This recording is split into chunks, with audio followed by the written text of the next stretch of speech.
Guys, welcome back to my YouTube channel. So आज हम इस वीडियो में बात करने वाले हैं एक बहुत ही इंपॉर्टेंट टॉपिक के बारे में है, जो कि वैकेंसीज़ हैं एसएससी के थ्रू जो हर साल वैकेंसीज़ निकलती हैं स्टेनोग्राफर की। आज हम उसी के बारे में बात करने वाले हैं। तो इस टॉपिक को डिटेल में डिस्कस करने के लिए हमें 3 पॉइंट्स पर चर्चा करनी पड़ेगी। 3 पॉइंट्स क्या क्या हैं? फर्स्ट तो ये पॉइंट है कि आखिर जो वैकेंसीज़ होती हैं वो डिसाइड कैसे की जाती हैं, कैसे ये पता चलता है कि इस साल में इतनी वैकेंसीज़ आने वाली हैं या आएंगी, या क्यों इतनी ही वैकेंसीज़ आई। दूसरा जो हम पॉइंट डिस्कस करने वाले हैं वो है रीजंस, कि अगर वैकेंसीज़ हर साल गिर रही हैं या किसी साल में गिर रही हैं तो आखिर उसका रीज़न क्या हो सकता है।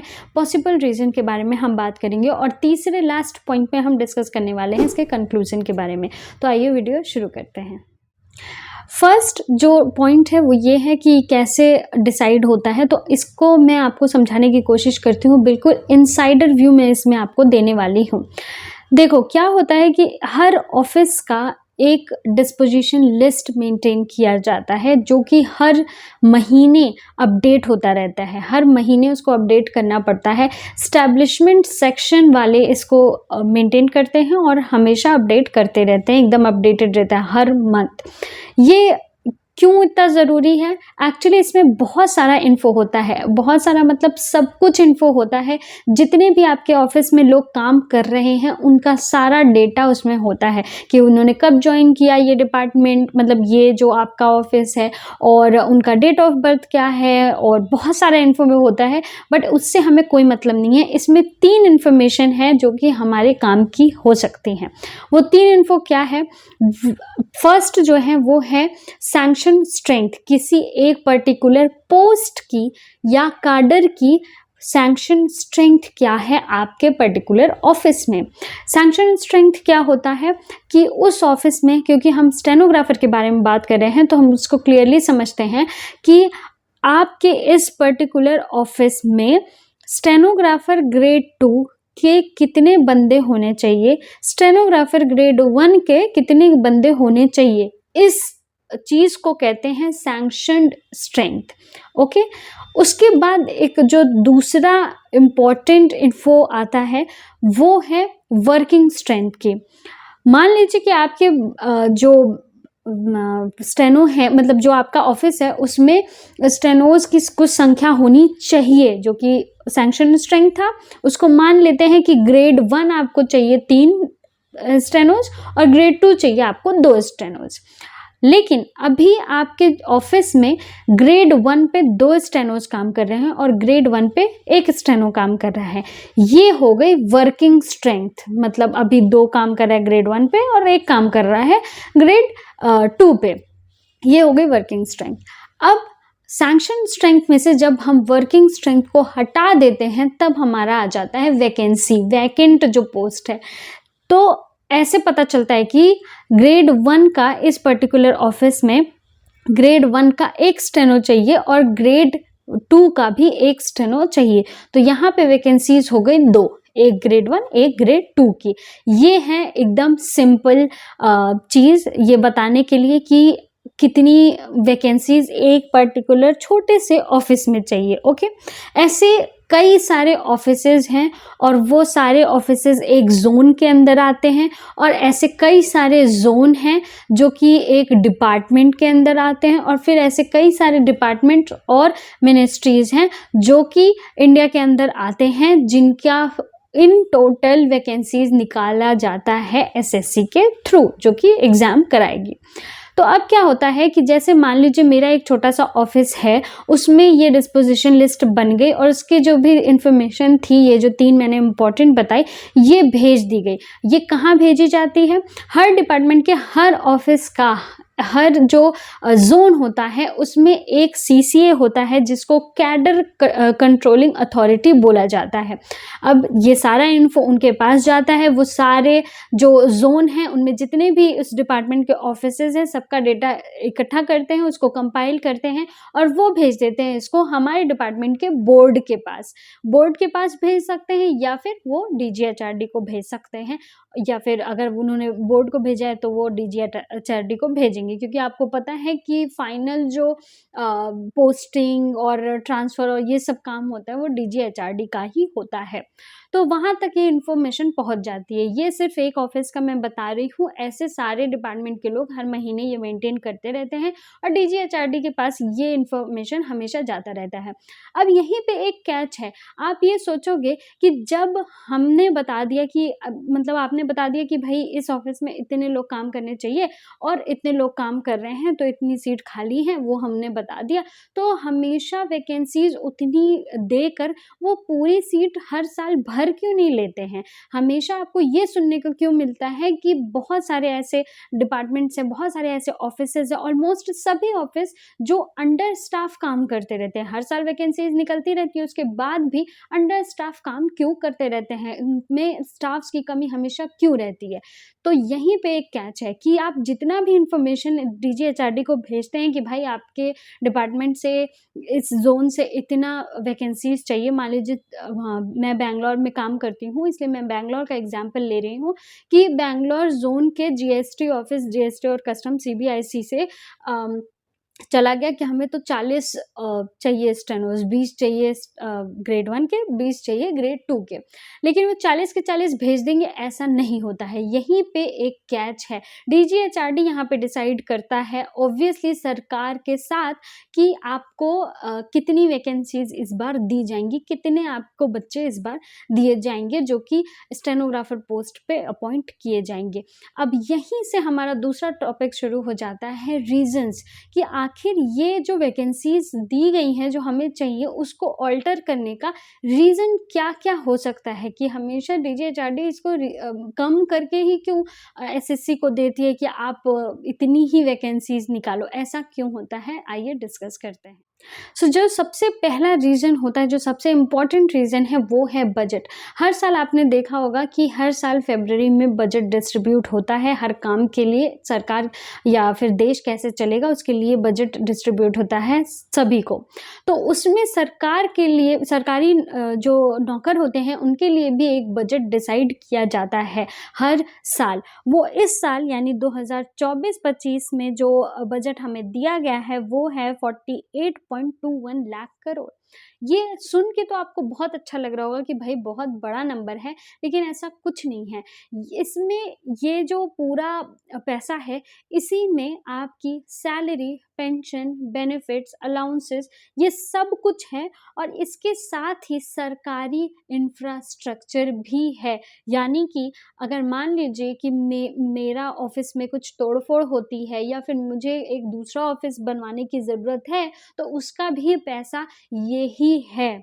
और ये डिवाइड अलग-अलग कैसे होता है, इसकी जानकारी हम तक कभी भी नहीं पहुँचती है। हमें नहीं पता होता है कि हमारे सैलरी, पेंशन का कितना पैसा है और इंफ्रास्ट्रक्चर का अलग-अलग कितना पैसा है। पिछले साल से ये बजट सिर्फ़ 8.5% ही बढ़ा है। अब आप सोचोगे बढ़ा है तो अच्छी बात है, लेकिन ऐसा नहीं है, क्योंकि जो सैलरीज़ हैं वो हर साल बढ़ रही हैं, हर साल या फिर कुछ सालों में पे कमीशंस चेंज होते हैं और लोगों के प्रमोशंस होते हैं। जब लोगों का रिटायरमेंट होता है तो पैसे देने पड़ते हैं और हर साल नए-नए बच्चे आते हैं जो कि ये डिपार्टमेंट्स हैं जॉइन करते हैं या गवर्नमेंट का जो अ, नौकरी है वो जॉइन करते हैं, तो उनकी सैलरीज़ भी काउंट होना शुरू हो जाती है। तो इस हिसाब से 8.5 जो परसेंटेज है वो बहुत ही अच्छा नहीं है महँगाई को भी देखते हुए, क्योंकि डीए भी बढ़ता जाता है जिससे सैलरीज़ को बढ़ाना पड़ता है हर साल। तो अब क्या होता है कि डीजीएचआरडी को पता है कि हमारी सैलरीज़ और ये जो पूरा बजट है वो कितना मिला है और वो कितना मैनेज कर सकते हैं, तो उसी के हिसाब से वो वैकेंसीज़ को डिसाइड करते हैं। और भी कई फैक्टर्स होते हैं, जैसे कि जो बड़े-बड़े पोस्ट वाले होते हैं वो भी इसमें कंट्रीब्यूट कर सकते हैं, मतलब कि वो वैकेंसीज़ को डिसाइड करने में एक बड़ा रोल प्ले करते हैं। और मुझे जो एक टिप मिली थी पहले भी, कि मैंने ये सुना था बहुत ही बड़े ऑफिसर से, कि जब कोई बड़ा ऑफिसर कम स्टाफ के साथ बहुत ही अच्छा काम करता है तो उसको काफ़ी ज़्यादा रिवॉर्ड भी किया जाता है। जो बड़े ऑफिसर्स हैं वो ऑब्वियसली ये चाहेंगे कि वो कम स्टाफ के साथ काम करें, और ताकि उनकी तारीफ़ हो, उनको रिवॉर्ड्स मिले, तो इसलिए वो वैकेंसीज़ के लिए मांग ही नहीं करते हैं। ये भी एक रीज़न है वैकेंसीज़ गिरने का। तो ये तो हो गया कि जो छोटे-छोटे और भी ज़्यादा मतलब चीज़ें हैं जो इफ़ेक्ट करती हैं, बट उसमें से बजट एक बड़ा रोल प्ले करता है। नेक्स्ट जो रीज़न है वो है टेम्परेरी पोस्टिंग्स। आपने देखा होगा कि बहुत सारे डिपार्टमेंट्स ऐसे हैं जहाँ पे टेम्परेरी बेस पे लोगों को पोस्ट कर लिया जाता है, क्वालिफ़ाइड लोग होते हैं उनको पोस्ट कर लिया जाता है, और उनको सिर्फ़ एक अच्छी सैलरी दी जाती है। उनको कोई भी बेनिफिट देने की ज़रूरत नहीं होती, कोई पेंशन देने की ज़रूरत नहीं होती, जिसमें सरकार का पैसा बचता है और उनको कभी भी निकाला जा सकता है, तो इससे सरकार पर बोझ नहीं बनता है, और वो टेम्परेरी बेसिस पे लोगों को अपॉइंट कर लेते हैं और उनसे उनका काम भी निकल जाता है। अब जब टेम्परेरी बेसिस पे लोग पहले से ही आपके पोस्ट पे आ चुके हैं, तो फिर आपके पोस्ट की वैकेंसी कैसे निकलेगी? इसी रीज़न से आपकी जो वैकेंसीज़ हैं वो साल दर साल गिरती ही जाती हैं। नेक्स्ट जो रीज़न है वो है प्राइवेटाइज़ेशन। आपने सुना होगा कि बहुत सारे डिपार्टमेंट्स का, बैंक्स का, इन सब का प्राइवेटाइज़ेशन भी हो रहा है और मर्जर भी हो रहा है। इससे क्या होता है, क्या इफ़ेक्ट होता है इसका? अगर प्राइवेट हो गई, कोई डिपार्टमेंट है जिसको प्राइवेट कर दिया गया, तो फिर वो सरकार की ज़िम्मेदारी बनती ही नहीं है, और वो उसमें जितने भी पोस्ट पे लोग हैं वो सब मतलब अगले साल से तो वो पोस्टिंग आएगी ही नहीं, वो प्राइवेट तौर पे वो अपना अपॉइंट कर लेंगे, तो एसएससी तो उसका एग्ज़ाम नहीं कराएगी, तो ऐसे वैकेंसीज़ कम हो जाती हैं। मर्जर में भी यही होता है, अगर 2 बैंक्स को मर्ज कर दिया गया तो पोस्ट की या फिर जो एम्प्लॉइज़ हैं उनकी संख्या कम हो जाती है, उनको कम लोगों की ज़रूरत होती है, और ऐसे भी वैकेंसीज़ गिरती जाती हैं, जो कि बहुत ही कॉमन है। नेक्स्ट जो रीज़न है वो है रीस्ट्रक्चर का। रीस्ट्रक्चर से जो वैकेंसीज़ हैं वो बढ़ती और घटती दोनों हैं। जैसे मर्जर से भी बढ़ती और घटती दोनों हो सकती हैं, लेकिन मर्जर से जो मोस्टली चीज़ होती है वो घटना ही होता है, क्योंकि मर्ज हो गया 2 ऑफिस, तो उनको स्टाफ की ज़रूरत कम पड़ती है। अगर अलग-अलग ऑफिसेज़ से ज़्यादा ऑफिसेज़ बन रहे हैं तो भले ही काम कम है, ज़्यादा ऑफिसेज़ हैं तो आपको ज़्यादा स्टाफ की ज़रूरत पड़ेगी। रीस्ट्रक्चर में यही होता है, जैसे मैं एक एग्ज़ाम्पल की बात करती हूँ। हमारा जो डिपार्टमेंट था पहले वो था सर्विस टैक्स का। जीएसटी आने के बाद इसको रीस्ट्रक्चर करना था, तो उसके थोड़ा-सा पहले ही इसको रीस्ट्रक्चर कर दिया गया। पहले जितने ऑफ़िसेज़ थे उससे ज़्यादा ऑफ़िसेज़ बना दिए गए, इसलिए ज़्यादा स्टाफ की ज़रूरत होने लगी, ज़्यादा ऑफ़िसेज़ में इंफ्रास्ट्रक्चर की ज़रूरत होने लगी, ज़्यादा स्टाफ की ज़रूरत होने लगी, ज़्यादा ऑफ़िसर आ गए तो उनके स्टेनोज़ भी आएँगे। तो इस तरीके से वैकेंसीज़ बढ़ी हमारे डिपार्टमेंट में। तो ऐसा किसी भी डिपार्टमेंट में हो सकता है, अगर रीस्ट्रक्चरिंग होगा, कोई ऑफ़िस डिमोलिश होता है तो उसका जो वैकेंसीज़ है गिर जाएँगी, अगर ऑफ़िसेज़ बढ़ रहे हैं तो वो वैकेंसीज़ बढ़ जाएँगी। साथ के साथ इसको एक एग्ज़ाम्पल से समझ सकते हैं जीएसटी के संदर्भ में, कि देखिए हमारे डिपार्टमेंट में क्या होता है कि जितने बिज़नेसेस हैं, जितनी दुकानें हैं, मान लीजिए वो हमारे ऑफ़िस के अंडर आता है। जैसे-जैसे बिज़नेसेस बढ़ते जाएँगे हमारे पे लोड बढ़ता जाएगा, और फिर हो सकता है कि हमारे ऑफ़िस को डिवाइड करना पड़े लोड को मैनेज करने के लिए। तो जैसे ही रीस्ट्रक्चरिंग होगी हमारे ऑफ़िस को और डिवाइड किया जाएगा ताकि काम अच्छे से मैनेज हो सके, तो एक नए ऑफ़िस के लिए फिर से नए ऑफ़िसर्स की ज़रूरत पड़ेगी, तो इसमें सारे पोस्ट के जो वैकेंसीज़ हैं वो बढ़ जाएँगी। तो इस तरीके से वैकेंसीज़ इसमें घटिया बढ़ सकती हैं रीस्ट्रक्चर में। नेक्स्ट जो रीज़न है वो है रिटायरमेंट। ऑब्वियसली ये सभी के मन में होगा, ये सभी को पता होगा कि जिस भी पेज से रिटायरमेंट होगा किसी एक पर्टिकुलर साल में, उतनी ही ज़्यादा रिक्रूटमेंट उस साल बढ़ेंगी, यानी कि उतनी वैकेंसीज़ बढ़ेंगी। किसी साल में जो रिटायरमेंट है वो कम हुआ है तो फिर वैकेंसीज़ वैसे ही कम रहेगी। जैसे-जैसे रिटायरमेंट बढ़ता जाता है वैसे-वैसे जल्दी से प्रमोशन होगा, पीछे वाले जो भी पोस्ट वाले हैं, मतलब पीछे वाले जो लोअर ग्रेड पे हैं उनका प्रमोशन होता जाएगा, और जो डायरेक्ट रिक्रूट की यानी एंट्री लेवल की जॉब है वो खाली होती जाएगी, और उसी हिसाब से वैकेंसीज़ बढ़ती हैं या घटती हैं हर साल। अब रिटायरमेंट एक बहुत बड़ा रोल इसलिए भी पे करता है क्योंकि आपको पता है कि इंडिया में जो जनसंख्या है वो ज़्यादा जो है वो यंग जनरेशन है और बूढ़े लोगों की जनसंख्या काफ़ी कम है, उसमें भी जो सरकारी डिपार्टमेंट में है वो काफ़ी कम है। तो इस हिसाब से रिटायरमेंट का जो रेट है वो काफ़ी कम रहता है, बट हर साल फॉर्म भरने की संख्या बढ़ती ही जाती है। तो इस वजह से जो वैकेंसीज़ हैं उसमें भारी बदलाव आपको देखने को मिलता है, भारी गिरावट देखने को आपको मिलती है। तो रिटायरमेंट भी एक बहुत बड़ा रीज़न है। तो आई होप आप ये समझ गए होंगे कि ये पॉसिबल रीजंस हैं कि किस वजह से वैकेंसीज गिरती जाती हैं या थोड़ी बहुत बढ़ती जाती हैं। अब हम कंक्लूजन की बात करेंगे। कंक्लूजन की बात करें तो देखिए, मैंने आपको पिछले जितने भी पॉइंट्स समझाए उसमें मैंने आपको हर में ये समझाया है कि वैकेंसीज हमेशा गिरती जाती हैं, ऐसा नहीं है। कभी कभी वैकेंसीज बढ़ भी सकती हैं, जो कि रिफ्लेक्ट होता है हमारे एसएससी के पिछले कुछ अगर हम डेटा को देखें उसमें रिफ्लेक्ट होता है। हम सिर्फ एसएससी स्टेनोग्राफर के बारे में बात कर रहे हैं, इसलिए इसका ही डेटा लेंगे। अगर आप 2019 से लेकर 19 फिर उसके बाद 20-21 में पेपर नहीं हुआ था, 22-23 का देखें और 24 का भी अगर आप वैकेंसी देखें तो इसमें आपको मिलेगा कि 2015 के बाद 2022 में वैकेंसीज काफ़ी ज़्यादा बढ़ी थी, 3500 से भी ज़्यादा वैकेंसीज आ गई थी जिसको फिल किया गया था। तो अब आप ये सोच सकते हैं कि अभी 2 साल पहले ही 3500 वैकेंसीज आई थी, जो कि इससे पहले स्टेनोग्राफर में कभी भी नहीं आई। तो वैकेंसीज हमेशा गिर रही हैं ऐसा नहीं है, वैकेंसीज उठ भी रही हैं, ऊपर भी जा रही हैं।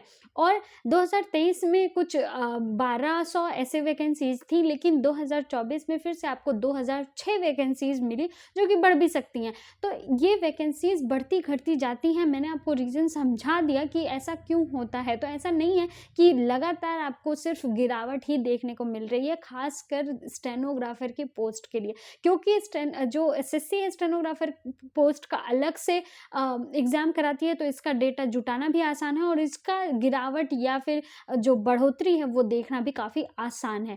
तो बिल्कुल भी निराश आपको होने की ज़रूरत नहीं है कि भाई गिरती ही जाएगी और ऐसा ही होता जाएगा। ऑब्वियसली जितनी मात्रा में बढ़ोतरी हो रही है फॉर्म्स की, जितने लोग हर साल पास कर रहे हैं 12th और एलिजिबल हो जा रहे हैं ये एग्ज़ाम देने के लिए, उस रेट से तो बढ़ोतरी नहीं हो रही है, लेकिन ऐसा भी नहीं है कि बिल्कुल ज़ीरो होती जा रही है। इसमें ही आपको कंपटीशन बहुत ज़्यादा मिलेगा, लेकिन इसमें ही आपको सीट लेने की कोशिश करनी है।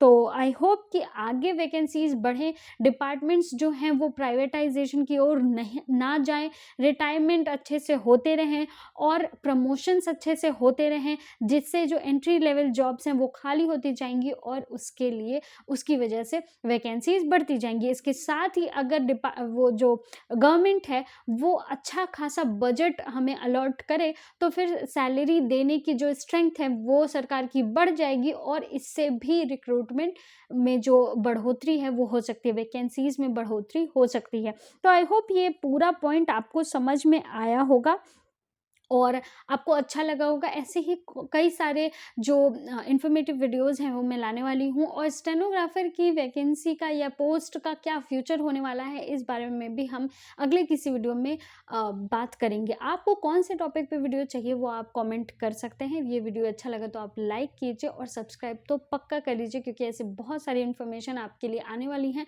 2025 के जो एग्ज़ाम है उसके लिए स्ट्रेटेजी और बहुत सारे इन्फॉर्मेशन आपको वापस मिलने वाले हैं, चेंजेस वगैरह सब कुछ मैं आपको बताती रहूँगी। एक रिसर्च टाइप की वीडियोस आपके लिए आती रहेंगी, अब अलग टाइप की वीडियोस। ऑल्सो मेरा एक व्लॉग चैनल है जिस पे मैं जो ऑफिस का कुछ मोमेंट्स हैं, घर के कुछ मोमेंट्स हैं वो शेयर करती हूँ, तो अगर वो आप देखना चाहते हैं तो देख सकते हैं। मेरा इंस्टाग्राम आईडी भी आप फॉलो कर सकते हैं, आपकी मर्ज़ी है। तो मिलते हैं नेक्स्ट वीडियो में, तब तक के लिए नमस्कार।